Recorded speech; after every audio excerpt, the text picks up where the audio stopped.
হযরতে সুলাইমান নবী আলাইহিস সালাম একবার আল্লাহকে বলেছিলেন, আল্লাহ তুমি রাজ্জাক, রিজকের একচ্ছত্র মালিকানা তোমার।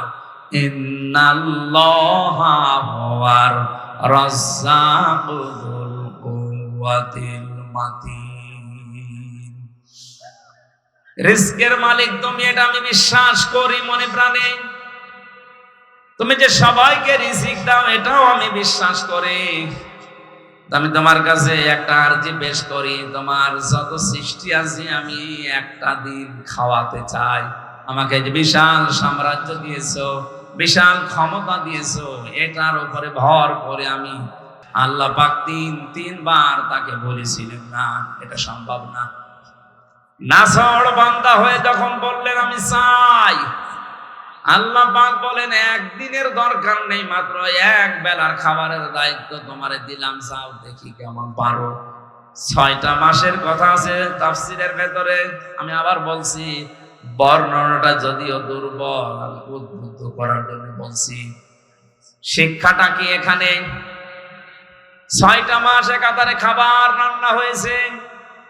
আল্লাহর পক্ষ থেকে নির্দেশ দিল যে কোনো খাবার রান্না করা হবে, কোনো খাবার যেন নষ্ট হয়ে না যায়। বিশাল খাবারের স্তূপ তৈরি করে রেখে দিয়েছে। 6 মাস পরে হযরত সুলাইমান ডাক দিয়ে বলে, রব্বুল আলামিন তোমার সৃষ্টি জগৎকে তুমি পাঠিয়ে দাও। সমুদ্রের এক বিশাল হাঙর তিমি মাছ ডাক দিয়ে বলে, মালিক আজকে ক্ষুধা লেগেছে, সকালে তো খাবার দিবে না। আল্লাহ জবাব দিয়েছে, নবী সুলাইমান তোমাদের দাওয়াত দিয়েছে, যাও। দরবারে এসে বলছে আমার খাবার কোথায়? হযরত সুলাইমান মাছের ভাষাও বুঝতেন, পাখির ভাষাও বুঝতেন, জিনদের ভাষাও বুঝতেন। তিনি বললেন বিশাল খাবারের স্তূপ তৈরি করা আছে, ওখান থেকে খেয়ে চলে যাও। তাফসীরে মুফাসসির লিখেছেন বিশাল খাবারের যে পাহাড় তৈরি করা ছিল, ওই বিশাল মাছ এসে শুধু এক লোকমাতে শেষ করে দিয়েছে। দরবারে সুলাইমানকে বলে, নবী সুলাইমান আমার এক লোকমা খাবার হয়েছে, বাকি আর কই? বলে কেন? বিশাল পাহাড় আছে, বাকি লোকমা ওখান থেকে খেয়ে চলে যাও। মাছ জবাব দিয়েছে, বাদশাহ যে খাবার ছিল ওটা আমার এক লোকমা হয়েছে, ওই রকম প্রতিদিন 3 লোকমা করে বিশাল সাগরে আল্লাহ আমারে খাবার পৌঁছায়। সুলাইমান নবী সিজদা পড়ে ডাক দিয়ে বলে, রব্বুল আলামিন তুমি যে রাজ্জাক, এটা আমি শুধু বিশ্বাস করতাম, আজকে চোখে দেখলাম। তুমি ছাড়া রিজকের দায়িত্ব পালন করা পৃথিবীর কারো জন্য সম্ভব না। এজন্য যে মানুষেরা বিশ্বাস করে আল্লাহ রাজ্জাক, আল্লাহর নাম আছে বিআসমাইহি, তাদের ভেতরে রিজকের ভয় উঠে যায়। ও মানুষগুলো আমেরিকাকে, রাশিয়াকে, চীনকে, ভারতকে রিজকের মালিক মনে করে না। আর বাংলাদেশে এই শ্রেণীর মানুষ মাত্র 100 জনে 15 জন। আমার কথা বোঝেন আপনি? যখন এই বিশ্বাসে বিশ্বাসী মানুষ 100 জনের 15 জন না 51 জন পর্যন্ত তৈরি হয়ে যাবে, বিআসমাইহি, আমি এমন আল্লাহর উপরে ঈমান এনেছি যার অস্তিত্ব আছে, যার নাম আছে, 5000 নামকে আমি মনে প্রাণে বিশ্বাস করি এবং মেনে নিয়েছি। রিজকের দায়িত্ব তখন ভারতকে দেবে না, চীনকে দেবে না, আমেরিকাকে দেবে না, রাশিয়াকে দেবে না। আল্লাহ ছাড়া রিজকের দায়িত্ব কারো হাতে নেওয়া সম্ভব না। এই কাহিনীটা শোনার পরে ওর বিশ্বাস আরো বেড়ে যাবে। দেশের দায়িত্বে যারা আছেন কারো উপরে ভয় না পেয়ে রিজকের মালিক আল্লাহকে মনে করে সঠিক পথে কোরআনের দিকে ফিরে আসা দরকার। মহান আল্লাহ আমাদেরকে এখনো রিজিক ওইভাবে পৌঁছাতে পারে। আমরা এই ভয়টার কারণে আজ সত্যকে সত্য বলে তুলে ধরতে পারি না। এই কথা বলেন না কেন? 57টা মুসলমান রাষ্ট্র দুনিয়ায়, আমাদের প্রধানমন্ত্রী অন্তত সেইভাবে একটু প্রতিবাদ জানিয়েছে এই নিকৃষ্ট জাতি ইহুদিদের বিরুদ্ধে। 57টা মুসলমান রাষ্ট্রের প্রধানরা যদি এতটুকু জানাতো, দেখ ইরান একটা কাজ করছে, সবাই যদি এভাবে রিস্কের দায়িত্ব আল্লাহ, তুমি একমাত্র মালিক, একথা বিশ্বাস করে আমেরিকাকে ভয় না করে, রাশিয়া চীন ভারতের উপরে ভরসা না করে আল্লাহর দিকে ফিরে আসতাম, আল্লাহর কসম ওই মানুষগুলো এমনিতে আল্লাহ মুক্ত করে দিত। তাদের নিজেদের আপন জায়গা তারা বসবাস করতে পারবে না, উড়ে এসে জুড়ে বসে আজ ওদেরকে দুনিয়া থেকে বিদায় করে দিচ্ছে। আমার কথা গভীরে যাচ্ছে, কিন্তু আপনি চিন্তা করলেন আমরা কিন্তু ঈমান পাইনি, আমরা ঈমান আনছি এখন। আর ঈমান আনার প্রথম পদ্ধতি আল্লাহর অস্তিত্ব স্বীকার করা, আল্লাহর নামগুলো বিশ্বাস করা এবং প্রতিটি নাম প্র্যাকটিক্যাল লাইফে মিলানো। আপনি যেমন রাজ্জাক হিসাবে আল্লাহকে মেনে নিয়েছেন, হাকিম হিসাবে আল্লাহকে মানা লাগবে। হাকিম মানে বিচারক, হাকিম মানে বিচার করার একমাত্র ক্ষমতা কার? আলাইসাল্লাহু বিআহকামিল হাকিমিন। আল্লাহ পাক বলেন আমি কি সর্বশ্রেষ্ঠ বিচারক না? আল্লাহর বিচার বাদ দিয়া যারা নিজেদের মন মতো বিচার করছেন, আপনি শুধু ঈমান পেয়েছেন, ঈমান আনেননি। আমার মনে হয় কথার অর্থ আপনি না বুঝে আন্দাজে চিল্লালেন। এক কথা বোঝেন? বিআসমাইর ভেতরে যে 5000 নাম আছে, যেহেতু এসএম এর বহু বচন আসমা, আজ আমরা 96% মুসলমান এই দেশে বাস করছে। সত্যিই যদি আমরা এই আয়াত অনুযায়ী ঈমান না পেয়ে ঈমান আনতাম, আল্লাহর কসম আল্লাহর আইনগুলো দ্বারা বিচার আমরা দেখতে পেতাম। নবীজিকে আল্লাহ জানিয়েছেন ফালা রাব্বিকা লা ইউমিনুনা হাত্তা ইউহাক্কিমুকা ফীমা শাজারা বাইনাহুম সুম্মা লা ইয়াজিদু ফি আনফুসিহিম হারাজাম মিম্মা কাদাইতা ওয়া ইউসাল্লিমু তাসলিমা। সূরা নিসার 65 নম্বর আয়াতে আল্লাহ জানিয়েছেন, হে নবী আপনার রবের নামের কসম। কসম করছেন কে? কার নামে? আল্লাহ নিজেই তার নিজের নামে কসম দিচ্ছেন। তার মানে কথাটা শক্ত। আমি যদি এখন আমার নিজের বংশের নামে, আমার বাবার নামে, আমার নাম হামজার নামে কসম দিয়ে থাকি, বুঝতে হবে বিষয়টা বড় শক্ত বিষয়। আল্লাহ নিজেই বলেন ফালা ওয়া রাব্বিকা, হে নবী আপনার রব কিন্তু তার নিজের নামে শপথ করছেন। লা ইউমিনুনা, কখনো আপনার ঈমান আনা হয়নি, আপনি মুমিনই হতে পারেননি। হাত্তা ইউহাক্কিমুকা ফীমা শাজারা বাইনাহুম, যতক্ষণ পর্যন্ত নিজেদের ভেতরে কোন বিষয়ের বিচারক হিসাবে আমি নবী মুহাম্মদ রাসূলুল্লাহকে তোমরা না মানবে। শুধু মেনে নিলেই হবে না, স্বতঃস্ফূর্তভাবে আনন্দ চিত্তে মানা লাগবে।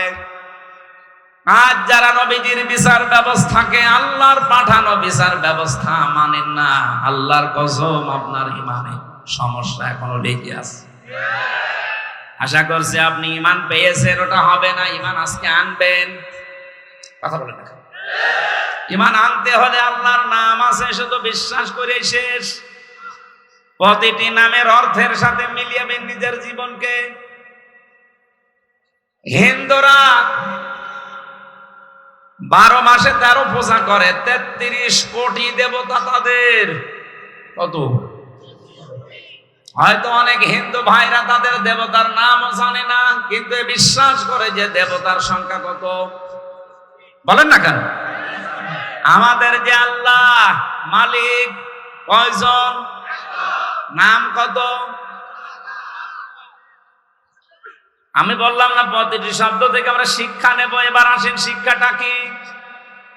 যদিও এই রংপুর বিভাগের জন্য এটা প্রযোজ্য না, এটা রংপুর না, এটা রাজশাহী কি চট্টগ্রাম আর সিলেটের গেলে বলা যাবে আলিল্লাহিল আসমাউল হুসনা ফাদউ বিহা ওয়া দারুল্লাযিনা ইউলহিদুনা ফি আসমাই। সায়াজজাউনা মা কানু ইয়ামালুন।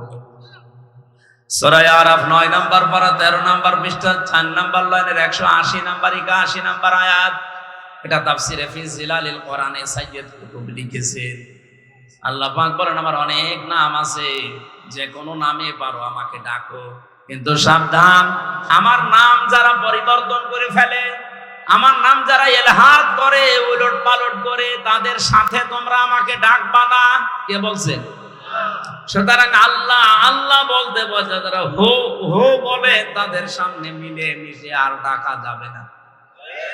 আল্লাহর নাম যারা পাল্টিয়ে অন্য নামে ডাকে, এক কথা বুঝতেছে, কিছুক্ষণ সুবহানাল্লাহ আলহামদুলিল্লাহ এরপরে শুরু করে দেয় ইয়া আলী বাবা, শাহ আলী বাবা, দয়াল বাবা, খাজা বাবা।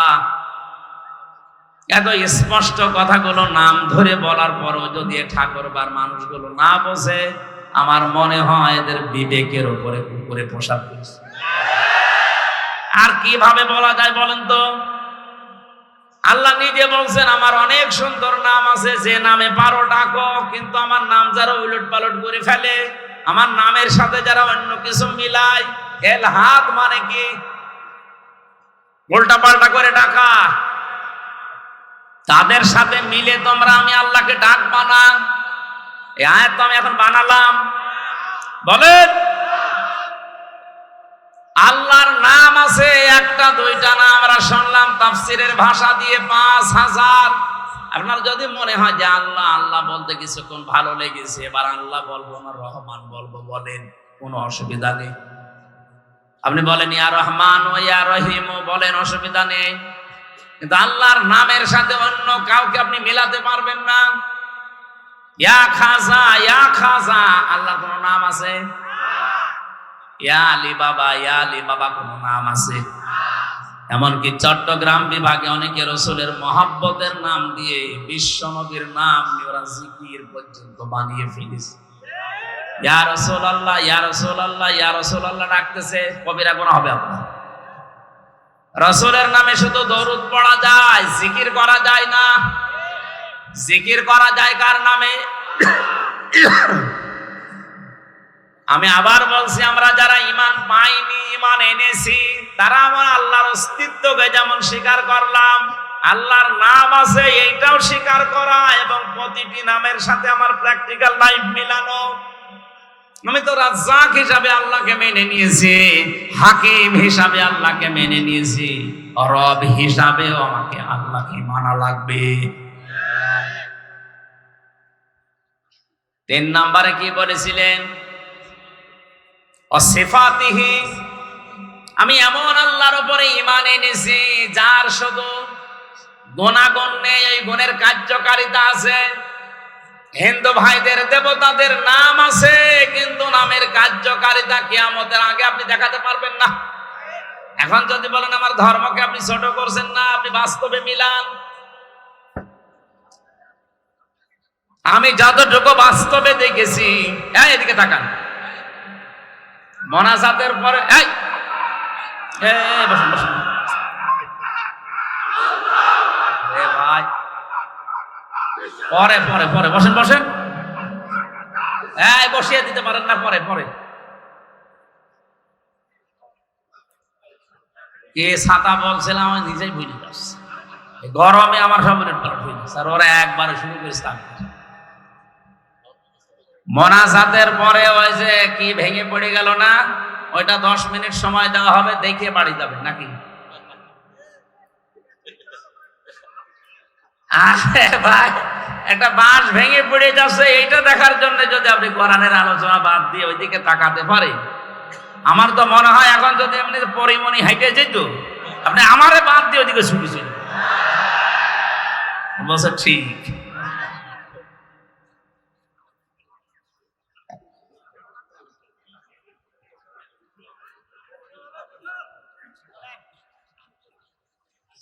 মুসলমান ভাইরা, আমরা বোঝাচ্ছিলাম আল্লাহ রাব্বুল আলামিন যে নামগুলো নিয়েছেন, এই নামের সাথে আমরা পরিচিত হয়েছি গুণাগুণের সাথে। এক সাহাবী নবীজির কাছে আসলেন, নবীজি তাকিয়ে দেখেন তার কাঁধের উপরে একটা মূর্তি, তার নাক ভাঙা, মাটি দিয়ে মূর্তি বানিয়েছে নাক ভেঙে। নবীজি বললেন, তোমার এই দেবতা এই মূর্তির নাক ভাঙা কারণ কি? লোকটা বলে, ইয়া রাসূলুল্লাহ, এটা আমার মূর্তি না, এটা আমার দেবতা খোদা। এর সব সময় আমি সঙ্গে রাখি, না জানি কখন কোন বিপদে পড়ি। বিপদ থেকে বাঁচার জন্য আমি সব সময় সাথে রাখি। হঠাৎ আমার প্রসাব পায়খানার প্রয়োজন দেখা দিয়েছে, খোদাকে নিয়ে তো আর পায়খানায় যাওয়া যায় না। এই জন্য রাস্তার পাশে রেখে আমি কাম সারতে গেলাম, এসে দেখি ওর মাথা থেকে পা পর্যন্ত পুরা ভিজা। মনে করলাম খোদার গা ভেজা, না জানি কোন রহমত বরকতের পানি হবে। জহব্বা বের করে চাটলাম, খাইলাম, দেখে একটা ঝাঁজ ঝাঁজ টক টক লাগে। চিন্তা করলাম রহমতের পানি, বরকতের পানি, টক টক লাগবে কেন? আর একদম ঝাঁজ এরকম একটা উৎকট উদ্ভট গন্ধ কেন? পাশে তাকিয়ে দেখি একটা কুকুর ওর নিচ দিয়ে পানি টপকাচ্ছে। এবার টের পেয়েছি কোন রহমতের পানি, আমার মেজাজ। নবীজি বললেন, তোমার ওর দিকে তাকিয়ে বললাম, তুই খোদা না হুদা? কুকুরের প্রসাব থেকে নিজের বাঁচাতে পারো না, আমি বিপদে পড়লে আমারে বাঁচা বাকি দিয়ে। রাসূল রাগ করে ওরে দিয়েছি এক আছাড়, ওর নাক ভেঙে গেছে। নবীজি বলেন, আমার কাছে কেন এসেছ? লোকটা বলে, ইয়া রাসূলুল্লাহ, এদের অসারতা, এদের কল্প কাহিনী, এদের মিথ্যাচার, এদের অজ্ঞতা, এদের সব আমার কাছে এখন স্পষ্ট। এরা কিচ্ছু করতে পারে না, বেকার আমি সময় নষ্ট করেছি। আজকে আমি আলোর সন্ধান পেতে চাই, মেহেরবানি করে আমি আপনার কাছে কালেমা পড়তে চাই, পড়িয়ে দেন। আর যারা মানুষ হিসাবে এলাকায় বসবাস করছেন, অন্য জাতিতে যারা আছেন, চ্যালেঞ্জ দিলাম, আপনি যে নাম দিয়েছেন আপনার দেবতার, ওই নাম পর্যন্ত শেষ, নামের কোন গুণাগুণ কার্যকারিতা আপনি দেখাতে পারবেন না। মনে করেন দুর্গা ফসলে বরকত দেয়, দুর্গা রেখে আপনি ফসলের ভেতরে রেখে আসেন, ফসল সহ দুর্গা চুরি হয়ে যাবে। আমি কি বানিয়ে বলছি? এই যে মোবাইল ঘড়িটা, যদি মনে করেন দুর্গা এটা পাহারা দেয়, আপনি এই ঘড়ি সহ দুর্গা এখানে রেখে চলে যান, সকালে এসে দেখবেন দুর্গাও নেই, ঘড়িও নেই। আমরা এমন আল্লাহর উপরে ঈমান এনেছি, তার এমন নাম আছে, নামের গুণাগুণ আছে। মহান আল্লাহর যতগুলো নাম আছে, শুধু নাম নিয়েই বসে নেই, প্রতিটি নামের গুণাগুণ এবং কার্যকারিতা আছে। আমাদের ঈমান অনুযায়ী হয়তো আমরা দেখতে পাই না, তাই বিশ্বনবী দেখতে পেয়েছিলেন। বদরের ময়দানে দুহাত উঁচু করেছিলেন এমন ভাবে তার এই বগলের সাদা জায়গা পর্যন্ত দেখা যাচ্ছিল। বিশ্বনবী ওই দিন দোয়া করেছিলেন, হে রব, 313 জন নিয়ে এসেছিলাম, একটাও কেউ দেখতে পায় না, কোথায় তারা? হযরতে আবু বকর নবীজিকে চাদর উপরে দিয়ে দিলেন শরীরের, ডাক দিয়ে বলেন, হে নবী, আপনার 313 জন সাহাবী একটাও মারা যায়নি, সবগুলো বাতিলের ভেতরে বন্টন হয়ে গেছে। সঙ্গে সঙ্গে জিবরাইল আলাইহিস সালাম বিশ্ব নবী মুহাম্মদ রাসূলুল্লাহর কানের কাছে মুখটা নিয়ে এসে একটা আয়াত শোনালেন, সূরা আনফালের 9 নম্বর আয়াতটা, ইয তাসতাগীসুনা রাব্বাকুম ফাস্তাজাবা লাকুম আন্নী মুমিদ্দুকুম বিআলফিম মিনাল মালাইকাতি মুরদিফিন। হে নবী, আপনার কান্না বন্ধ করেন, শুধু আকাশের দিকে একটু চোখটা তুলে দেখেন, আল্লাহর সাহায্য আল্লাহ তার রব নামের কারণে পাঠিয়ে দিয়েছে।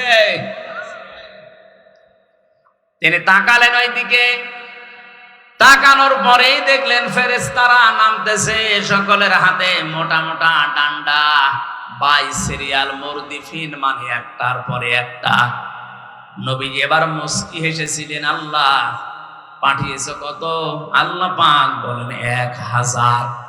নবীজির মন শান্ত হয়নি, আল্লাহ পরবর্তীতে আয়াত নাযিল করে বললেন 3000। এরপরও নবীজি সান্ত্বনা পাচ্ছিলেন না। আল্লাহ পাক সর্বশেষ সূরা আলে ইমরানে আয়াত নাযিল করে জানালেন, হে নবী আমি 5000 পাঠিয়েছি। বদরের ময়দানে আপনার সৈনিক মাত্র 313 জন, আর ওরা গেছিল 1000। আপনাকে আমি 1000ই দিয়েছিলাম, আপনার মনে আমি সুখ শান্তি স্বস্তি পাইনি। এই জন্য সর্বশেষ আপনাকে 3 থেকে 5000 ফেরেশতা সব সজ্জিত অবস্থায় একটার পরে একটা আমি আল্লাহ নামিয়ে দিলাম। ফেরেশতা যে নাযিল হয়েছিল তার বাস্তব প্রমাণ নবীজির কাফের ছিল ওই সময় এক চাচা হযরত আব্বাস। তিনি মুসলমান হওয়ার পরে এসে বলেছিলেন, ভাতিজা তুমি তো জানো আমি তোমার চাচা কেমন শক্তিশালী, কেমন শৌখিন, সোনার বোতাম আমি ব্যবহার করতাম। ময়দানে তোমার যে সৈনিকগুলো আমি তো সবগুলো চিনি। নতুন নতুন কিছু সৈনিক আমি দেখলাম যাদেরকে এর আগে কোনোদিন তোমার আশপাশে আমি ঘুরতে দেখিনি। নবীজি মিসকি হাসলেন, ডাক দিয়ে বলে, চাচা কার কথা বলেন? বলে ওই যে ময়দানে আমি যখন যুদ্ধে লিপ্ত ছিলাম তাকে দেখলাম পেছন দিক থেকে কে যেন এসে আমার ঘাড় ধরে শুকিয়ে ফেলেছে। নবীজি বললেন, কি দেখলে, কাকে দেখলে চাচা? হঠাৎ করে বিশ্ব নবী মুহাম্মদুর রাসূলুল্লাহর কাছে জিবরাইল এসে একটা হাসি দিয়ে চলে গেছে। জিবরাইলের এই চিহ্নটা দেখার পরে নবীজির চাচা আব্বাস বলেছিলেন, ভাতিজা এই যে কিছুক্ষণ আগে একটা সৈনিক দেখলাম, কোথায় গেল? এখন আর তো দেখতে পাই না। নবীজি বলেন, চাচা কাকে দেখলেন? ওটা সাধারণ সৈনিক না, ওটা আল্লাহর ফেরেশতা জিবরাইল। নিজে কমান্ডার হয়ে আজকে এই বদরের ময়দানে নাজিল হয়েছে, তার পেছনে আল্লাহ পাঠিয়েছে 5000 ফেরেশতা। যে সমস্ত কাফেররা মরে পড়েছিল, বিশ্ব নবী বদরের ময়দানে কোন দিনের জন্যও তিনি আগ্নেয় অস্ত্র ব্যবহার করেন নাই। অথচ যে সমস্ত কাফেরেরা মরা পড়েছিল, যে ওদেরকে কাছে যেয়ে দেখলেন অধিকাংশ গুলোর শরীর পুড়িয়ে গেছে। তার মানে ফেরেশতারা যে মোটা মোটা ডান্ডা নিয়ে নেমেছিল, ওটা ডান্ডা শুধু না, ওটা জাহান্নামের পোড়ানো রড ছিল। যার শরীরে লাগিয়েছে ওখানেই ও শেষ। নবীজির বিশ্বাস ছিল আল্লাহর উপরে, তার নামের উপরে, কার্যকারিতার উপরে। আল্লাহ বিশ্বাস অনুযায়ী পাঠিয়েছিলেন ফেরেশতা। আমাদের ওই পর্যায়ে যায় না, এই জন্য ফেরেশতাও আসে না, আমরা দেখতেও পাই না। কিন্তু আমরা বিশ্বাস করি বদরের ময়দানে যে ফেরেশতা এসেছিল শুধু বদরের জন্য না, এই যে তাস্তাগীসুনা এটা মুসারে, বর্তমান ভবিষ্যৎ, প্রেজেন্ট ফিউচার, কিয়ামত পর্যন্ত আয়াতটা থাকবে। আমরা যদি আল্লাহর উপরে ঈমান আনতে পারি, সত্যি যদি তার অস্তিত্ব আমরা মেনে নিয়ে তার নামগুলো বিশ্বাস করে কার্যকারিতা কিয়ামত পর্যন্ত আছে, এটা যদি সত্যি আমরা দেখাতে পারি, মহান আল্লাহ এখনো ফেরেশতা নাযিল করে সাহায্য করতে পারে। আল্লাহ আমাদেরকে কোরআনে কারিমের আয়াতের বাস্তব কিছু যেন দুনিয়ায় দেখান, বলেন আমিন। বিশেষ করে আজকে ফিলিস্তিনের মুসলমানদের জন্য এটা বেশি জরুরি হয়ে পড়েছে। আর ছোট ছোট বাচ্চারা ওই মরুভূমির পাথরের উপরে লিখতেছে, আল্লাহকে চিঠি দিচ্ছে, আল্লাহ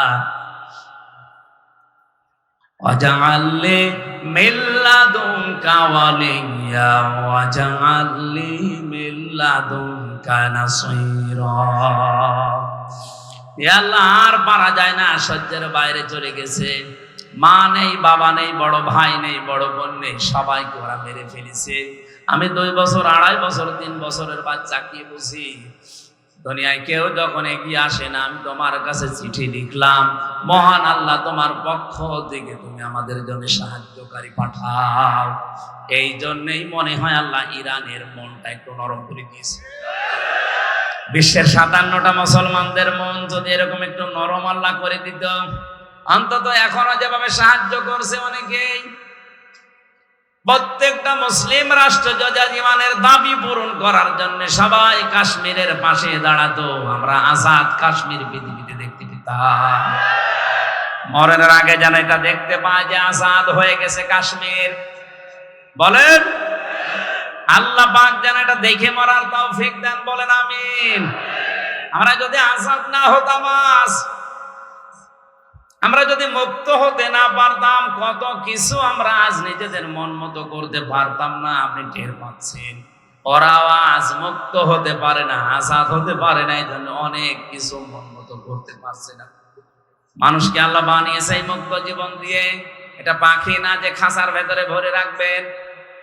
হাত পা ডানা কাটা পাখির মতো শুধু ছটফট করছে। বিশ্বের মানচিত্রে আজ একটা পতাকা দেখতে চাই, যেটাই লেখা থাকবে লা ইলাহা ইল্লাল্লাহু মুহাম্মাদুর রাসূলুল্লাহ। ঈমান যারা এনেছে এ কথা বলবে, তারা আল্লাহর শুধু নাম বিশ্বাস করবে না, ওয়াসিফাতিহি ওয়া ক্বাবিলতু জামিয়া আহকামিহি ওয়া আরকানি, আল্লাহর যত হুকুম আহকাম আছে আমি সব কবুল করে নিলাম, মেনে নিলাম। আল্লাহর যত আরকান আছে, রোকনের বহু বচন আরকান, যত খুঁটি আল্লাহ নাযিল করেছে এই পৃথিবীতে আল্লাহর খুঁটি হচ্ছে 500।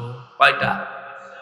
এই যে 1টা 2টা 3টা 5টা খুঁটি দেখতে পাচ্ছেন, এই প্যান্ডেল ঠিক রাখার জন্য, আল্লাহর বিধান এই পৃথিবীতে কায়েম রাখার জন্য 500 খুঁটি দরকার। ওই 500 খুঁটি আল্লাহ কোরআনে কারিমে দিয়েছেন। প্রতিটি খুঁটি আমি মেনে নিলাম, যেখানেই খুঁটি দেখবো খুঁটির বাইরে আমি যাব না। এর নাম ঈমান আনা।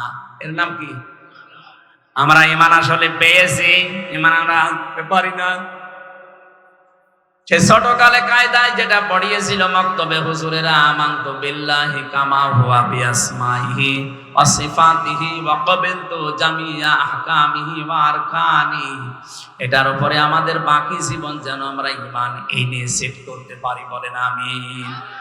এভাবে যারা সত্যি ঈমান আনবে, ওয়া আমিলুস সালিহাতি, 2 নম্বরে যে মানুষগুলো এই ঈমানের দাবি অনুযায়ী এই যে 500 নাম বিশ্বাস করেন, নামের কার্যকারিতা আছে মেনে নেন, এভাবে যারা ঈমান আনার পরে ভালো ভালো কাজের আঞ্জাম দুনিয়ায় দেবে।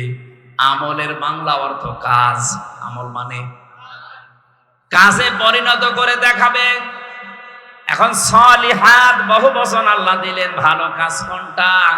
আমাদের এই বাংলাদেশ, ভারত, পাকিস্তান, এই সমস্ত দেশে আমরা অনেকেই মনে করি ভালো কাজ মানে শুধু নামাজ পড়া, রোজা রাখা। এক কথা বলছে না, ভালো কাজ মানে জিকির করা না। পৃথিবীর সব চাইতে ভালো কাজ হচ্ছে এই পৃথিবীর ময়দানে আল্লাহর বিধানকে এজাহার করা, প্রকাশ করা, বিজয়ী করার জন্য চেষ্টা করা। আনা আকিমুদ্দিন, দিন কায়েম করো, ওয়ালা তাতাফাররাকু ফি, এই বিষয়ে কোনো ফতোয়াবাজি করবা না। সুতরাং বাংলাদেশে আজ যারা দিন কায়েমের জন্য চেষ্টা সাধন না করে এর বিরুদ্ধে আরো ফতোয়াবাজি করে, বুঝবেন এগুলো প্রকাশ্য দুশমন। ওদের জব্বা যতই বড় থাক, ওদের দরবারে যতই মানুষ হোক, ওদের ঘন্টা যত বড় হোক, দিন কায়েমের বিরোধিতা যারাই করবে ওরা আল্লাহর শত্রু, রসুলের শত্রু, আমাদের শত্রু। কারণ পৃথিবীর যত নবীর শরীয়ত দেখবেন, হয়তো কম বেশি কিছু পাবেন। এক নবীর শরীয়তে যেটা ফরজ ছিল, আর এক নবীর শরীয়তে সেটা নিষেধ ছিল। কথা বলে না কেন? কিন্তু দিন কায়েম করো এই শব্দটা পৃথিবীর যত নবী আল্লাহ পাঠিয়েছেন প্রত্যেকটা নবীকে বলেছেন এটা ফরজ। ওয়ালা তাতাফাররাকু ফি, এই বিষয়ে কোনো ফতোয়াবাজি চলবে না। আর বাংলাদেশে অনেক আলেম নামে জালেম, যত ফতোয়া সব এই দ্বীনের মুজাহিদদের, ইসলামী আন্দোলনের বিরুদ্ধে ফতোয়া দেয়, ওর ঈমানই চলে গেছে। আর ওরাই বলে যে ইসলামী আন্দোলন দুনিয়া যারা করে তাদের নাকি আকীদা ঠিক নেই, ওদের ওয়াজ শোনা যাবে না। এটা টাটকা নির্ভেজাল শয়তান। সূরা শুরার 13 নম্বর আয়াতে আল্লাহ দলিল দিয়েছেন 4 জন নবীর নাম দিয়ে। কয়জন? হযরত ঈসা নবী, হযরত মুসা নবী, হযরত ইব্রাহিম নবী, হযরত নূহ নবী।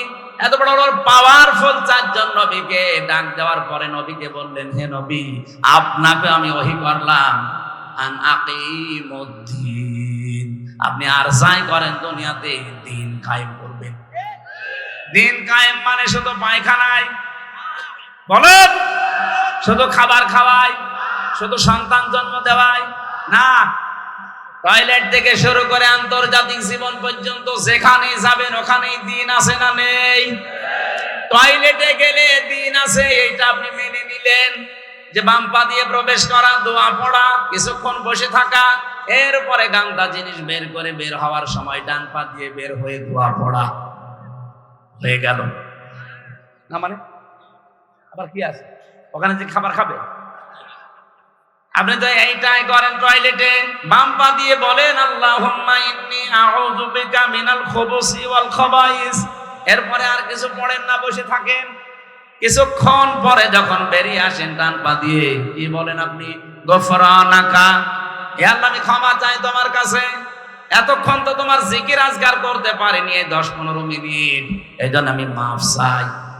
আলহামদুলিল্লাহিল্লাযী আযহাবা আন্নিল আযাব ওয়া আফানি, প্রশংসা সবাই আল্লাহর জন্য যিনি আমার পেট থেকে গন্ধ জিনিসগুলো বের করে দিলেন, আমাকে স্বস্তি দিলেন, শান্তি দিলেন, নিরাপত্তা দিলেন।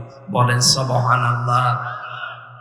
টয়লেটে যাওয়া, আসা, বসে থাকা, এই কথাগুলো দিন অনুযায়ী হয়েছে না হয়নি? বলেন। এইটা শুনে তো অনেকে বাহবা দিচ্ছে, হুজুর বলেন, আরো বলেন, দরকার 10 মিনিট বলেন। আরে ভাই, টয়লেটের এই 15 মিনিট যদি দিন হয়, মুহাম্মাদুর রাসূলুল্লাহ 10 বছরে কোরআন দিয়ে রাষ্ট্র চালিয়েছিলেন, ওইটা কি? ওইটা আপনার কাছে রাজনীতি মনে হয়? ওইটা দিন না? এই যে বোঝার পরও না বোঝার ভান করে থাকেন আপনি, মানুষ কি কলেরা এত সহজ ভাবে বুঝলেন যে দিন, পায়খানায় 10-15 মিনিট এটা দিন হয়ে গেল, বিয়ে শাদী করার সময় দিন হয়ে গেল, সন্তান জন্ম দেওয়ার সময় দিন হয়ে গেল, আর 10টা বছর নবীজি কোরআন দিয়ে পরিবার, সমাজ, রাষ্ট্র চালালেন, এইটা আপনার কাছে রাজনীতি মনে হচ্ছে?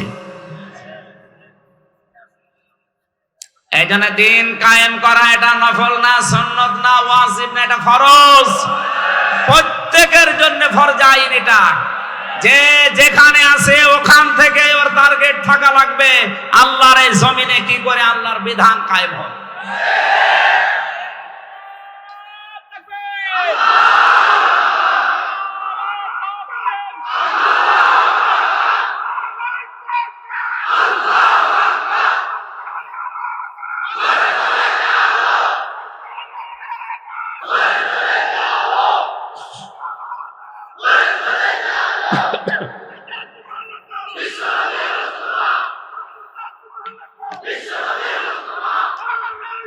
আলহামদুলিল্লাহ ভাই।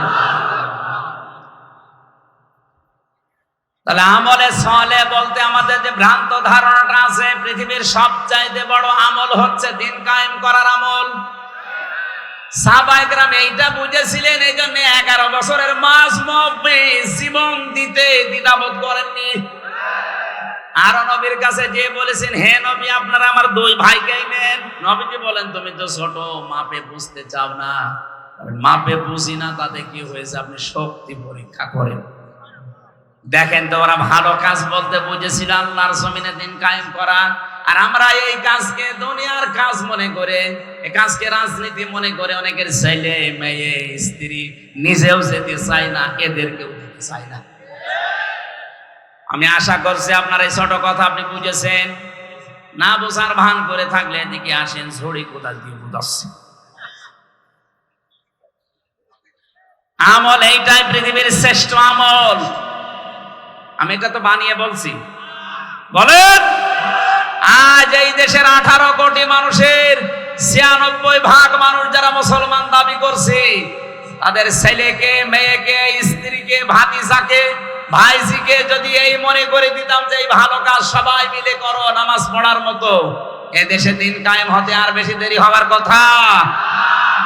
উনি নামাজও পড়ছেন, রোজাও রাখছেন, হজ করে আসেন, যাকাত দেন, বড় জুব্বা গায়ে দেন, আর দিন কায়েমের জন্য যারা আন্দোলন করে এদের কথা শুনলে আপনার কাছে রাজনীতি মনে হয়? বলে দিনকাল ভালো না, দরকার নেই। আমিল সালিহাত হচ্ছে না আপনার ঈমান অনুযায়ী, এজন্য ভালো কাজ এখান থেকে শুরু করা দরকার। আজকে দিনের বেলায় মাহফিল ছিল দিনাজপুরের কাহারুল, ওখানে এই ফাস্তা সাহারাহুর ব্যাখ্যা করতে যে ফাহাল্লা হালালাহু ওয়া হারামা হারামাহু, কি করে আমরা আজ হালালকে হালাল জানার পরও মেনে নিতে পারি না, হারামকে হারাম জানার পরও ছেড়ে দিতে পারি না, কেন পারি না? ওর ব্যাখ্যা দিয়েছিলাম। ওখানে যারা বসেছিল অনেকেই বুঝেছে যে আসলেই তো দিন কায়েম না থাকলে, ইসলাম যদি বিজয়ী না হয়, হালাল জানার পরেও মানা যায় না এমন জায়গাও আছে, হারাম জানার পরেও মানা যায় না এমন জায়গাও আছে। সব যোগ্যতা আমার আছে, ফার্স্ট ক্লাস ফার্স্ট আমি, এরপরও বিশ্ববিদ্যালয়ে ঢুকতে হলে শিক্ষক হিসাবে 35 লক্ষ টাকা আল্লাহর ওলিকে দেওয়া লাগবে। এটাকে আমি বেশি বলে ফেললাম? এই যে 40 লাখ টাকা নিয়ে বসে আছে, হবে না। অথচ এর চাইতে যার রোল নাম্বার ছিল 72, 82টা ছেলে মেয়ে, 72 রোল নাম্বার তার 40 লাখ টাকার কারণে হয়ে যাচ্ছে এই চেয়ারে বসে আরো অবৈধ কাজ সে করার সুযোগ পাবে।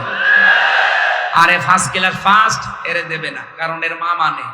এই যে জানার পরও আমরা হারামকে হালাল হারাম বলে ছেড়ে দিতে পারছি না, এরকম পরিবেশ দেশে শুধু এই যায় আর নেই।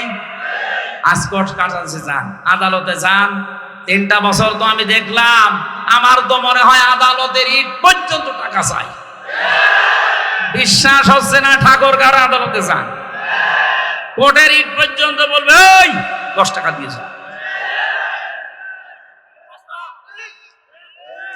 এই জন্য কোরআন যদি বিজয় না থাকে, এই দেশে আপনি মরেও শান্তি পাবেন না। মরণের সময় আপনার ঈমান নসিব হবে না, বেঈমান হয়ে মরবেন। আল্লাহ এই সহজ কথাটাকে তুমি সহজ ভাবে আমাদের ব্রেনের ভেতরে ঢুকিয়ে দাও। এটা রাজনীতি মনে করে, জঙ্গিবাদ মনে করে যদি এড়িয়ে যেতে চান, আপনি কিন্তু বেঈমান হয়ে মরবেন। কারণ যাদের জীবনে দিন কায়েমের আকাঙ্ক্ষা নেই, নবীজি বলেছেন ও মরতে গেলে মুনাফিক হয়ে মরবে। আল্লাহ তুমি আমাকে সহ যারা এসেছি আমাদেরকে বাঁচাও, আমরা যেন শাহাদতের মরণ পাই, বলেন আমিন। নেক কাজ, এই একটা একটা করে এরকম কোরআনে কারিমে আসে নেক কাজের কথা কয়টা? 500। কয়টা? ঈমান আনার পরে যারা নেক কাজগুলো আঞ্জাম দেবে, কানাত লাহুম জান্নাতুল ফিরদাউসি নুজুলা, আল্লাহ তাআলা বলেন তাদের জন্য আমি জান্নাতুল ফিরদাউস মেহমানদারি করার জন্য রেখে দিলাম।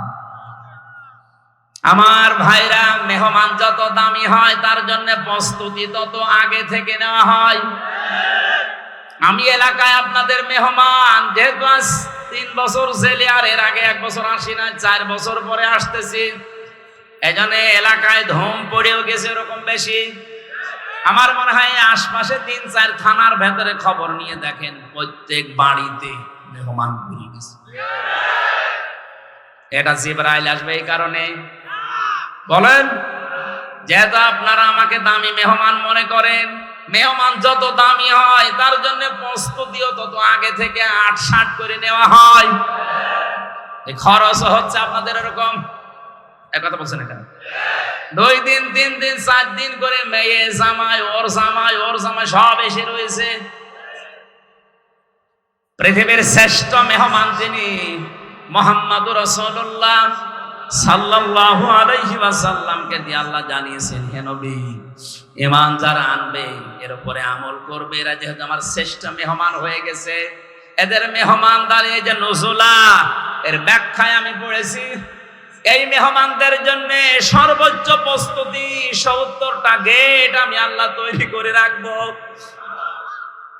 প্রতিটি গেটে আমার 70,000 করে ফেরেশতা পাহারা দেবে। বিশাল বিশাল তরণ বানানো হবে। ওয়াসিকাল্লাযীনা তাকাউ রাব্বাহুম ইলাল জান্নাতি যুমারা। বিশাল বিশাল গেট, ফেরেশতারা প্রতিটি গেটে দাঁড়িয়ে আছে। এই ফেরেশতারা আপনাকে দেখার পরে বলবে, আল্লাহর বান্দা চলো চলো, যেতে হবে। মনে করবেন যে প্রথম গেট যদি এত সুন্দর হয়, এই মনে হয় জান্নাতের গেট। যতটুকু ঢোল, যতটুকু ঘটি বাটি লোটা যায় আছে, ব্যাগপত্র নিয়ে বসে পড়বে মানুষ। ইবনে কাসির মুফাসসির বলেন, মানুষকে বসে পড়া দেখে ফেরেশতারা হাসবে। করেন কি?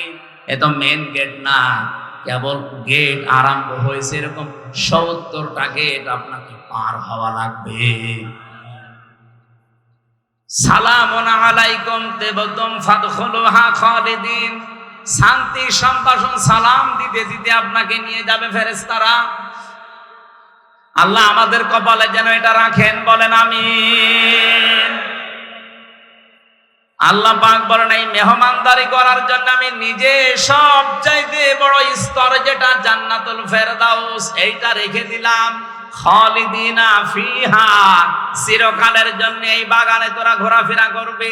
লা ইয়াবকুনা আনহা হিওয়ালা, কোনদিন আর এই বাগান থেকে তোর বের হওয়া লাগবে না, তোর বের করেও আমি আল্লাহ দেব না। বলেন আমিন। যে বড় স্তরের নাম বললাম, বড় দরজার নাম ফেরদাউস। নাম বললাম কি? এই জান্নাতের ওয়ারিশ, উত্তরাধিকারী। বাবা মারা গেলে যেমন হারুন নিজেই তার বাবার সম্পদের উত্তরাধিকারী হয়ে যায়, এটার জন্য আর গ্রামের লোক টাকা লাগে না। আল্লাহ কোরআনে দিয়েছেন 8টা গুণ দুনিয়ায় যারা অর্জন করবে এই মানুষগুলোর জন্য আমি আল্লাহ জান্নাতুল ফেরদাউসকে উত্তরাধিকারী হিসাবে ওয়ারিশ বানিয়ে দিলাম। উলাইকা হুমুল ওয়ারিসুন আল্লাযীনা ইয়ারিসুনাল ফিরদাউসা হুম ফিহা খালিদুন। এরাই আমি আল্লাহর জান্নাতের অধিকারী ওয়ারিশ। এরা ওই জান্নাতুল ফেরদাউসের উত্তরাধিকারী, যেখানে ঢোকার পরে আর কোনোদিন তার বের হওয়া লাগবে না। যেভাবে সেভাবেই হোক আল্লাহ আমাদের এই ছোট্ট জীবনটা যেন পার করিয়ে বিশাল বাগানের উত্তরাধিকারী হওয়ার তৌফিক আমাদের কপালে লিখেন। বলেন আমিন। যে 8টা গুণ অর্জন করলে এখানে যাওয়া যায়। কোরআনে কারীম থেকে আমি উল্লেখ করছি, দেখেন তো আমাদের ভেতরে পাওয়া যাচ্ছে কিনা। قد أفلح المؤمنون الذين قد أفلح المؤمنون الذين هم في صلاتهم خاشعون। 100টা যে স্তর আছে জান্নাতের, সর্বোচ্চ স্তরের নাম ফেরদাউস। এই দরজা দিয়ে আল্লাহ তাদেরকে উত্তরাধিকারী হিসাবে প্রবেশ করাচ্ছেন। এই পৃথিবীর ময়দানে যারা নামাজের ভেতরে খুশু পয়দা করে, এখন যে নামাজই পড়ে না তার খুশু আছে, অন্তত নামাজ পড়বে, খুশু পাওয়া যাবে, সে হবে উত্তরাধিকারী। খুশুর যে ব্যাখ্যাগুলো পেয়েছে তার অন্যতম ব্যাখ্যা, নামাজে দাঁড়িয়ে সে শীতল হয়ে পড়বে। অনেকে এখানে নামাজও পড়ে, নামাজে দাঁড়িয়ে এদিক ওদিকে তাকায়, মশা লাগলে মেরে। কথা বলে না, কয়টা ফ্যান আছে অনেকে গুনতেছে, এসির বাতাস তো আমার গায়ে লাগে না দেখে একটু ঘুরিয়ে দিত যদি। খুশু কি এইটা? এক সাহাবী নামাজে দাঁড়িয়ে একটু কাপড় চোপড় এভাবে টানছিলেন, বিশ্বনবী বললেন ওর ভেতরে যদি খুশু থাকতো কখন ওর হাত এভাবে নড়াচড়া করতো না। আমরা নামাজে দাঁড়িয়ে একেবারে শীতল পাটির মতো, পাথরের মতো এরকম যেন হয়ে যেতে পারি নামাজে। আল্লাহর কসম, কোরআন আমার সামনে নিয়ে এই ছোট জীবনের 3টা বছর যে ছিলাম এক ঘরে, আমি দেখেছি নামাজে যদি খুশু তৈরি হয়, আর সত্যিই যদি মানুষ নামাজে দীর্ঘক্ষণ দাঁড়িয়ে দীর্ঘক্ষণ সেজদা মন মতো দিতে পারে, একটা অনির্বচন সুখ আল্লাহ আলাদা তারে দান করে, যেটা স্বামী স্ত্রীর ব্যবহারও আপনি পাবেন না। এমন একটা অজানা বেশ অজানা শান্তি আপনাকে আল্লাহ দান করবে।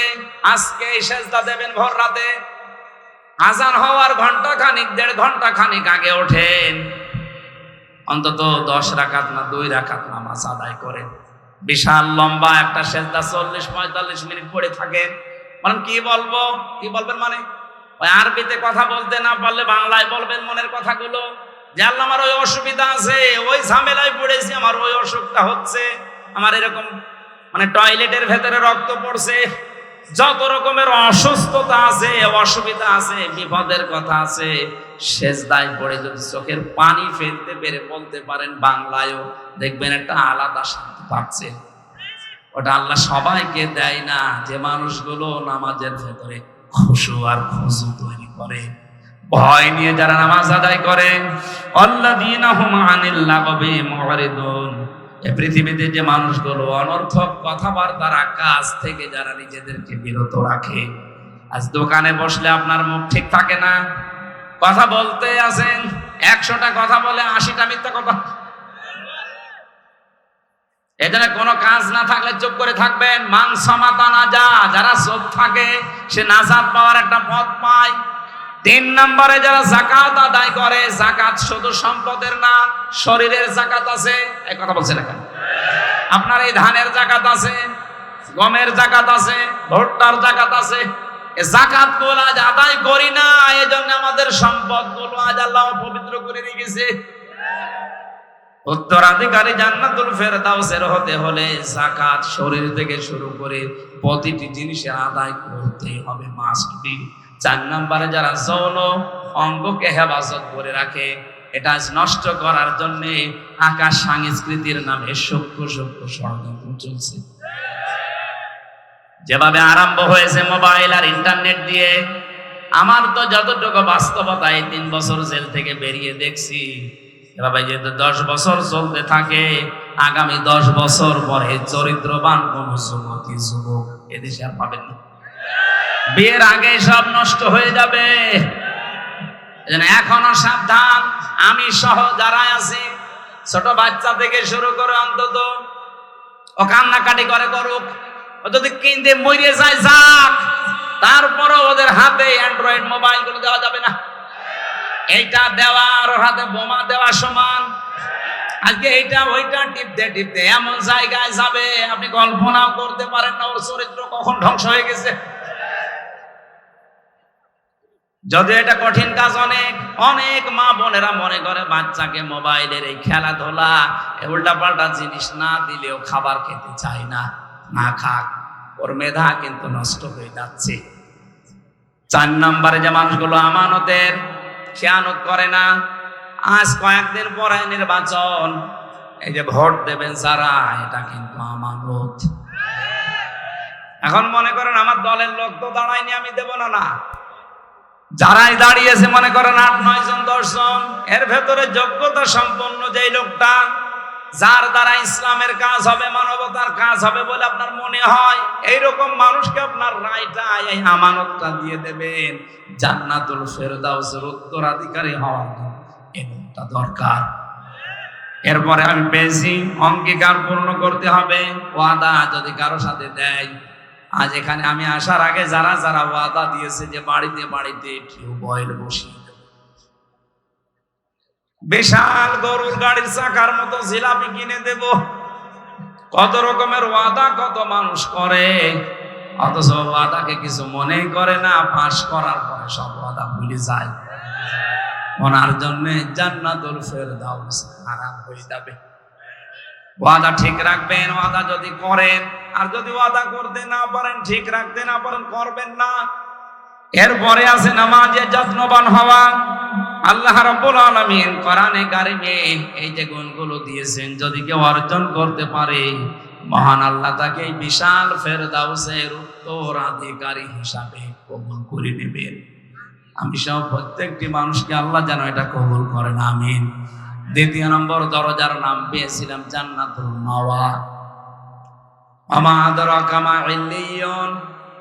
হে নবী, আপনাকে ওরা জিজ্ঞাসা করে ইল্লিন কি, বলেন এটা একটা জান্নাত, এর উপরে আর নিচে জান্নাতুল মাওয়াটা সাজানো আছে। দুনিয়াতে যেই মানুষগুলো আল্লাহকে ভয় করে সব অন্যায় কাজ থেকে নিজেকে বাঁচিয়ে রাখতে পারে, তার জন্য জান্নাতুল মাওয়া আল্লাহ রেখে দিয়েছেন। আল্লাহ আমি সহ প্রত্যেকের জন্য যেন জান্নাতুল মাওয়ার ব্যবস্থা করেন, আমিন। দারুল মাকাম আছে, দারুল করার আছে, দারুল খোলদ আছে, এরকম একটা একটা করে 100টার বর্ণনা আমি পেয়েছি কোরআনে কারিমে। আল্লাহ যে একটা সর্বোচ্চ স্তর ফেরদাউস, আমি সহ প্রত্যেককে উত্তরাধিকারী হওয়ার তৌফিক দান করেন, আমিন। পারিবারিক জীবনে দাম্পত্য কলহর যে বইটা আমি লিখেছিলাম, ওই গাড়িতে পাওয়া যাবে, যাওয়ার সময় স্ত্রীকে এবং স্ত্রীরা স্বামীকে কিনে পড়াশোনা করার চেষ্টা করেন। আল্লাহ আমাদের পারিবারিক জীবনে যেন জান্নাত দান করেন, আল্লাহুম্মা আমিন। লা ইলাহা ইল্লা আনতা সুবহানাক ইন্নী কুনতু মিনাজ জালিমিন। লা ইলাহা ইল্লা আনতা সুবহানাক ইন্নী কুনতু মিনাজ জালিমিন। ফাস্তাজাবনা লাহু ওয়া নাজ্জাইনাহু মিনাল গাম্মি ওয়া কাযালিকা নুনজিল মুমিনিন। রব্বুল আলামিন প্রচন্ড এই গরমে ঠাকুরগাঁও রানী শঙ্কর থানার এই বনগাঁও যুব সমাজ কর্তৃক আয়োজিত তাফসীর মাহফিলে গভীর রজনী, এখন প্রায় রাত 12টা বেজে গেল। এত রাত পর্যন্ত জান্নাতুল ফেরদাউসের অধিকারী হওয়ার যে যোগ্যতাগুলো তুমি দিয়েছো, আমরা শুনছিলাম, জীবনে মেনে নেওয়ার জন্য আমাদের মানার তৌফিক দিয়ে দাও। আয়োজনে সওয়াব যদি দিয়ে থাকো আমাদের নবীজির রওজায় পৌঁছিয়ে দাও। যারাই চেষ্টা করেছে আয়োজনের জন্য, প্রত্যেকের জীবনের নেক মাকাসাদ পূরণ করে দাও। তোমার যে বান্দাগুলো মানুষের খেদমত করবে বলে আকাঙ্ক্ষা পেশ করেছে, বিশেষ করে সাইদুল হক, আহমেদ হোসেন, আব্দুল কাদের, সোহেল রানা সহ, বাবর আলী ভাই সহ, মোজাম্মেল হক সহ যত মানুষ নিজেদেরকে জনগণের খাদেম বানাবে বলে আকাঙ্ক্ষা দিয়েছে, তোমার এলমে যার প্রতি জানা আছে যে তার দ্বারা তোমার ইসলামের জনগণের কাজ হবে, আল্লাহ তুমি তাকে মালা পরিয়ে দিও। মা বোনেরা পর্দার আড়ালে বসে আছে, খাদিজার মতো, আয়েশার মতো তাদেরকে বানিয়ে দাও। আমাদের সবাইকে তুমি রোগ শোক থেকে হেফাজতে রাখো আল্লাহ। এই ঠাকুরগাঁও জেলার ডিসি, এসপি, টিওনো, ওসি যত মানুষ দায়িত্ব পালন করছে আমাদের জানমাল ইজ্জত আবরু হেফাজতের জন্য, আল্লাহ এদের দায়িত্বটা তুমি ইবাদত হিসাবে কবুল করে নাও। এই জেলার মাটির নিচে যারাই ঘুমিয়ে আছে, কবরটা তুমি কোরআন ইজ্জতে জান্নাত বানিয়ে দাও। নবীজি জানিয়েছেন, কোরআনে কারিমের আলোচনা যেখানে হয় ওই এলাকায় 40 দিন কবরের আযাব মাফ হয়ে যায়। আল্লাহ তাআলা কোরআনের বিশাল ইজ্জতের কারণে এলাকার মানুষের কবরগুলো কিয়ামত পর্যন্ত ক্ষমা করে দাও। যত অতিথি বসে আছে মনের ভেতরে যার যে কামনা বাসনা আছে আমাদের জায়েজ আশাগুলো পূর্ণ করে দাও। যে বাড়িতে এসে বসেছিলাম এ বাড়ির উপরে রহমত নাযিল করো রব্বুল আলামিন।